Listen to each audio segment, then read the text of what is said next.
The following podcast contains spoilers for the films Lisa Frankenstein and Heathers and includes discussion of suicide. Listener discretion is advised. Okay, and... Heather.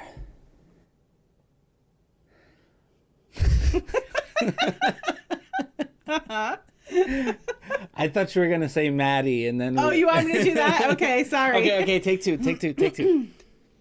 Heather. Maddie. What have you brought for us this evening? Well, I present to you a story as old as time. A story about the undead. Now, I brought to you Lisa Frankenstein. There's a young man. I talked to him. I wish I was with you.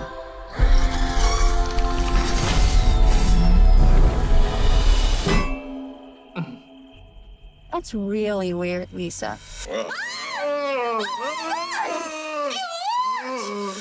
I'm the greatest. The 2024 film, written by Diablo Cody and directed by Zelda Williams. Why Lisa Frankenstein for the Reclutter tonight? Well, as I said, it is a take on the Frankenstein story. And more importantly, it really fits in with one of my favorite genres, which is the dark comedy. Very much in the vein of movies like Heathers and Jawbreaker and Edward Scissorhands. This movie is just a super, super dark kind of gothic romance, and there's murder and there's comedy, and it's set in high school, and it's just all the things I love in a movie. And we did see it in the theaters when it came out, and I really loved it then, and I haven't really given it a rewatch since. So I thought, you know what, this might be a good one to add to our collection. How did the rewatch go? It went really well. It held up for me. I really like this movie. I think that aesthetically it is super pleasing to look at. I love the fashion. I love the 80s color palette. And I think the performances are just so good. It's a really dry sort of comedy. It's a very dark and dry humor, but that's my kind of thing. And it really just hits all the beats for me. Like you said, we saw it together in the theater. When did it come out? Last year? 2 years ago? 2024. Okay. And I really enjoyed it in the theater. And this time watching it, there was something about it. It felt a little stilted to me. I still appreciate it. It still got a few laughs out of me, some of the moments. But others, and I think this might be a Diablo Cody thing, and I'm curious where you would rank her work, how you think of her body of work, I guess.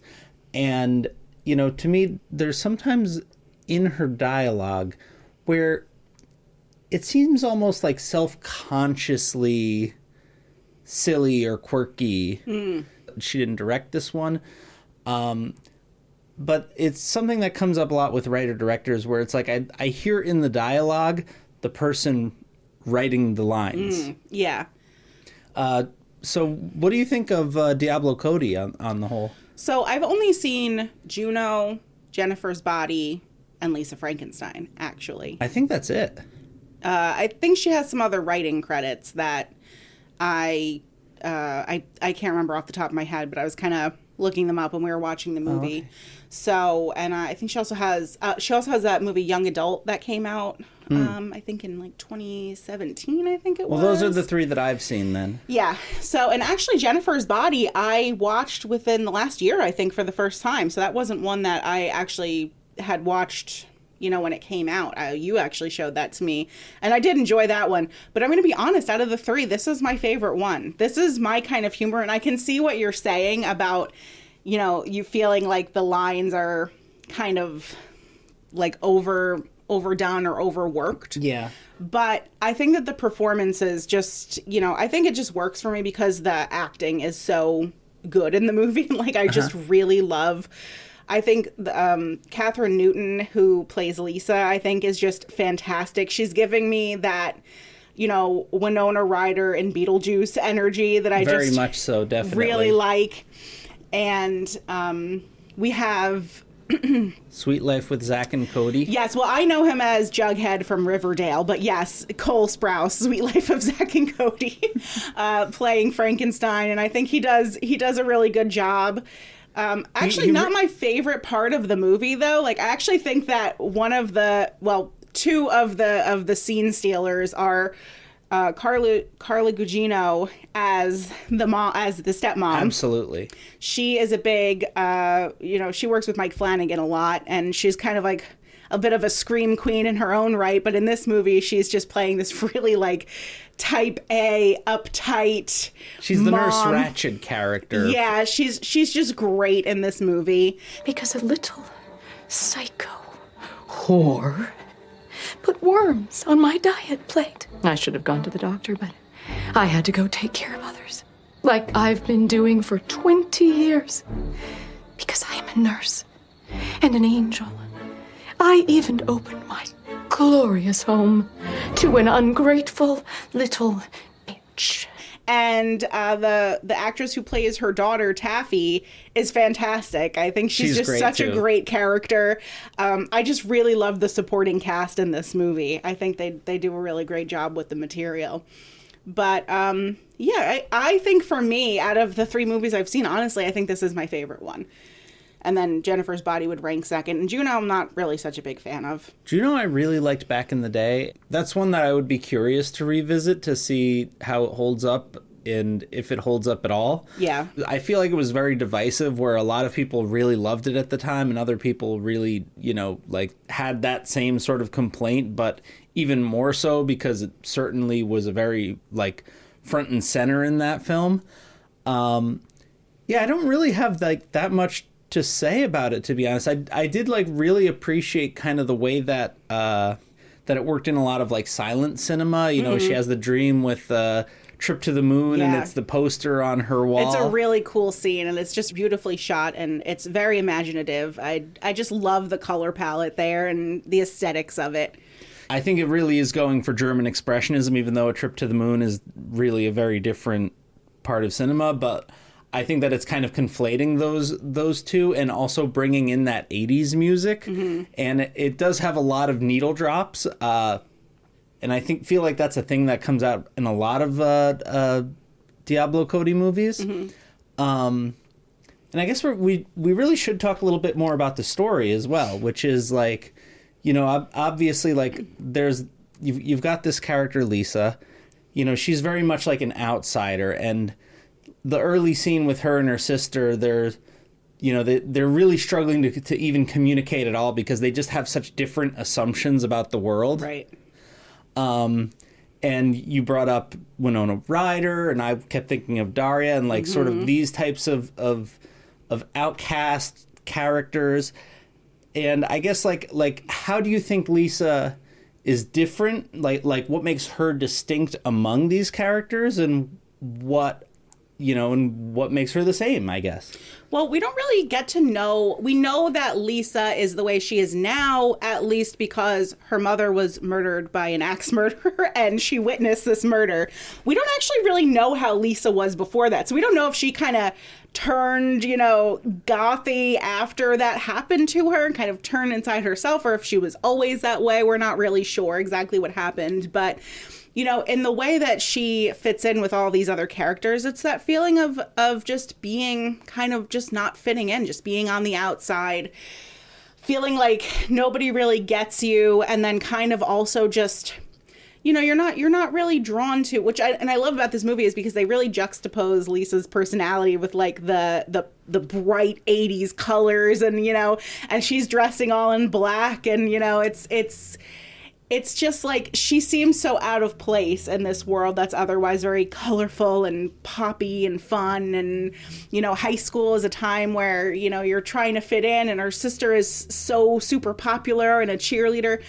And it's so interesting, too, because her sister is actually, like, not a character that we dislike. Her sister is really genuinely trying to be Lisa's friend, I think. She's interesting, though, because it's like she's very, she says really supportive things, and she's always, like, really aggressively nice. Yeah. But a lot of times, it's like, it's aggressively nice in a way that is very disarming and actually very condescending to the people around her. Yeah. Which I found kind of, like, that was something that I don't know that I really picked up as heavily on the first viewing. And it kind of, it makes it a much more interesting sort of just dynamic there, where it's like she is trying, but at the same time, she's trying in a very, like, kind of like mean girl, popular kid sort of way. She's trying in her way. Yeah. She feels like Lisa should be, the way she is, and that's how she's going to fit in. And it's like,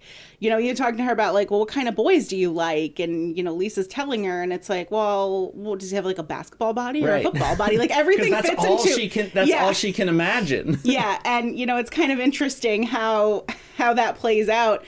And then we come to learn later in the movie, spoiler alert, that Lisa's sister is actually hooking up with the guy that Lisa's been crushing on the whole time, the supposed, like, nerd, the editor of the literary magazine. He's not at all nerdy. No. He's super good looking and cool. He wears a leather jacket. Well, that also kind of like watching it this time and picking up on a lot of, like, kind of like the sort of buried meanness of that character. It's like how much of that sort of belittling of him was actually her way of trying to keep the two of them apart so she could get into that. Yeah, yeah. I think that with Lisa, the thing that that really strikes me is just how dark that character and just, like, gets, and how the extent to which she just kind of dismisses the humanity of everyone around her. At one point she says to does her Frankenstein ever get a name? I don't think he has a name. I think he's just, he's Frankenstein. I don't know. He doesn't have a name.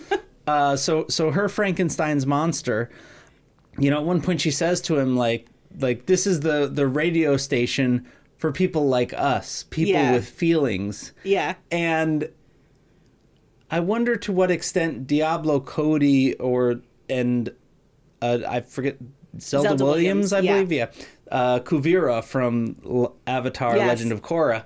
I wonder to what extent they bought into that idea that the people around her are without feelings, and to what extent they sort of disagree with that kind of worldview that Lisa has. And that's always something that I find interesting. A lot of these stories with Daria, I think, as the series goes on, we really sort of see the way that, Daria's sarcastic personality is kind of a mask that keeps her from having to really engage with the world around her, and that she's actually as messed up as everybody that she thinks that she's better than. Yeah. And I think that the stories that I really connect to in that sort of have that element. In this one, it's kind of a little bit like, I think that there's a reading of it there, and I think that there's maybe a reading of it that isn't, and it depends on, like, how on board you are with the idea that they are murdering all of these people and harvesting them for body parts for the, for her to rebuild her perfect man. You can look at it either way. And honestly, like, there's part of me that thinks, like, oh, this is so fucking cathartic, because she is just everybody that's in her way. Everybody who's trying to, put her in the psychiatric ward, the guy that's, like, fucking with her feelings and sleeping with her stepsister on the side, the kid that's just, like, trying to, like, feel her up at a party while she's drunk.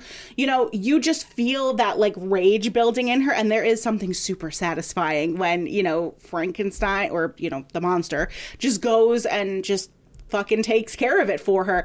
And you can see sort of her personality change, as the movie goes on. She's getting, like, seemingly cooler and cooler as she's, like, taking agency over all these people who are trying to, like, have a say over how her life goes. you know, I think that I am to some extent drawn to these stories because there is like that element of it's playing out and you're just sort of feeling those feelings of being alienated in high school. And like, you know, there is some catharsis there, but also, like you said, you know, you brought up Daria, and another one I kept thinking of was Ghost World. That's the other one. That's a lot of these characters where, you know, they have this growth throughout the movie because they realize that, oh, maybe they're not completely without feelings, and actually other people around them are affected by the things that they say and do. I don't know that Lisa really feels that way in this movie. I think it's like, oh shit, I don't want to get in trouble. Well, it's I think a lot of it is like, okay, like it starts off, I think that she's trying to be, you know, she's trying to fit in, like you said. And then her zombie boyfriend starts like suggesting kind of like older Victorian clothes that actually is closer to what she connects with, but thinks that she'll be ridiculed for it. And the more that she embraces that, the more she finds herself actually kind of coming into popularity, coming into her own.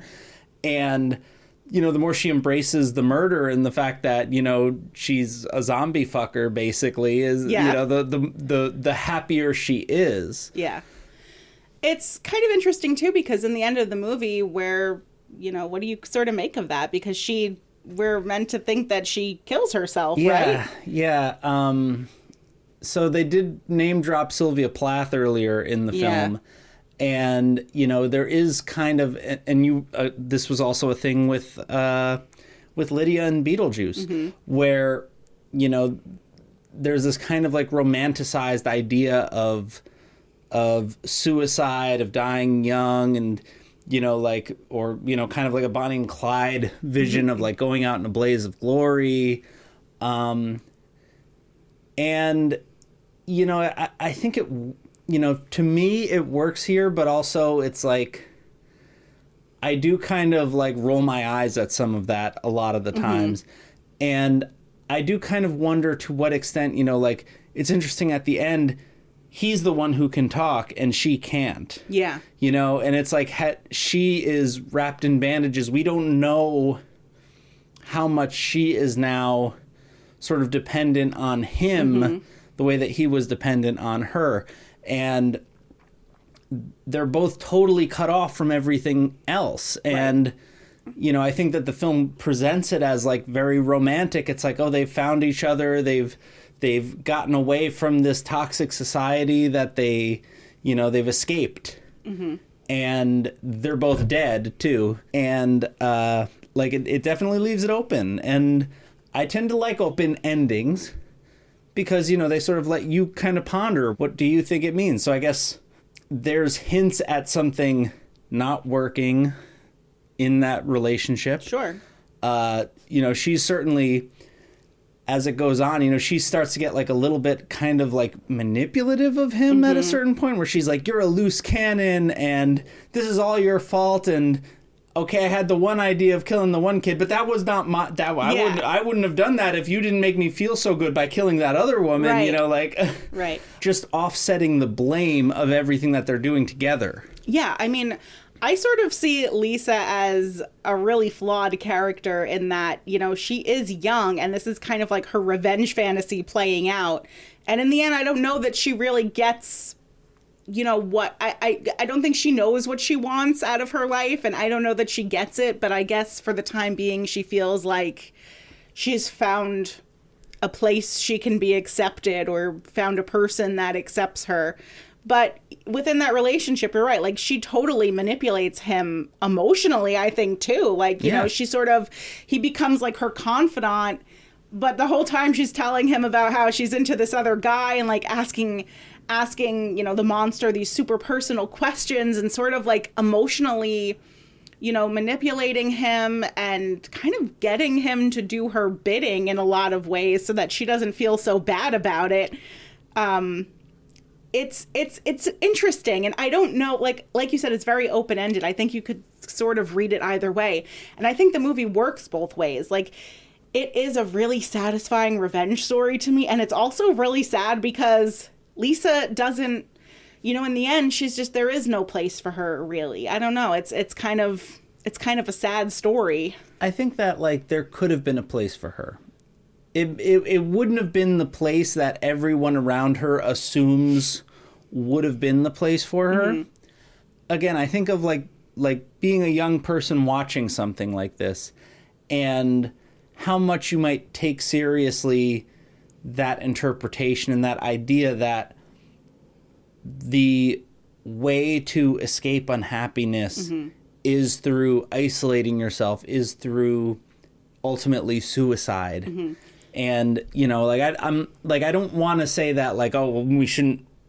Sure. I mean, you know, I'm not asking for an after school special, but I do kind of like, there is a certain gravity to it for me when I watch it that I always kind of like when it's, I'm of two minds about it, you know, because on one hand, like you want to give voice to sort of the casually talking about it. But on the other hand, it's, you know, if you play it up the way that a film like this does, or a film like A Star Is Born does, you know, like as a positive, wonderful thing that solves problems mm-hmm.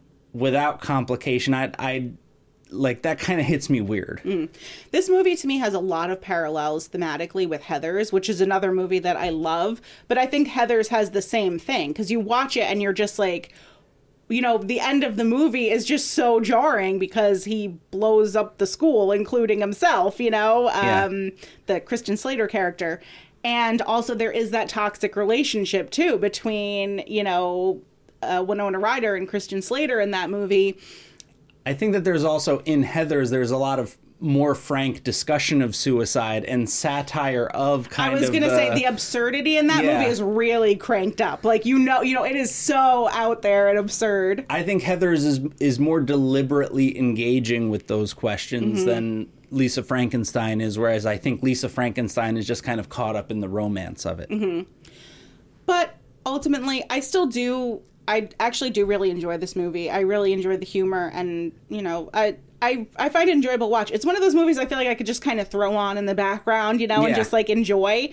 Those are some of my favorite kinds of movies where I just feel like I can kind of compulsively have them on in the background and just kind of chill and watch it and really enjoy it. And, you know, I think this is one of those movies for me. I think that this fits in really nicely with my sort of teen dark comedy collection. It's got the aesthetic, definitely. It's got our aesthetic. It's got our aesthetic for sure. You know, I actually really enjoy the needle drops in this movie. You know, I like a lot about it. I really, you know, I don't think it's a perfect movie, but I think that it is something that fits in really well with a lot of other movies and a lot of themes and, you know, like you said, aesthetics and just kind of all that kind of stuff that I really enjoy. And the fashion is just, it's so good. It is so good, a lot of the fashion. Some of it's really bad, too, but Lisa's fashion is pretty awesome. Oh, you don't think you're going to go and pick up the pink and black leotard for the... Probably not. I mean, probably not. But, yeah, I think it's a good movie, you know? I think it's fun. I know it was kind of very divisive when it came out. Some people felt it was tonally very off, and I can see that, but... For me, that's my tone. That's me. I feel like once it gets going, it's good. It takes a while for when I watch it, at least this time, to sort of like get on the same wavelength as the film. And once I'm there, I'm like, okay, this is fun. But I also do think like I do kind of see it as a little bit like throw it on while you're folding laundry sort of film, you know, not one that I'm going to sit and like watch and like rapt attention. Yeah. And actually that's fine. Like I like a throw it on while you're folding laundry kind of movie. That's kind of like Clueless to me. I could put Clueless on any time and I just love it. I could come in and out of it. You know, I enjoy it. And, you know, this is not Clueless, but it has that sort of quality where it's like, oh, you know, I think it's because it feels so nostalgic, you know, too, that just the aesthetics of it and it just kind of feels there's something about it that just, you know, I find really I'm drawn to it. Yeah. Well, it sounds like it's coming into our collection. I think so. We'll be back again shortly with another episode of DVD Clutter. And in the meantime, we hope you enjoyed this episode of Reclutter. All right, we'll see you next time for The Good, the Bad, and the Ugly. on DVD Clutter. Taffy says it's a waste of time to try and fix a boy. It's better just accept a guy's flaws. Oh, that's so cute.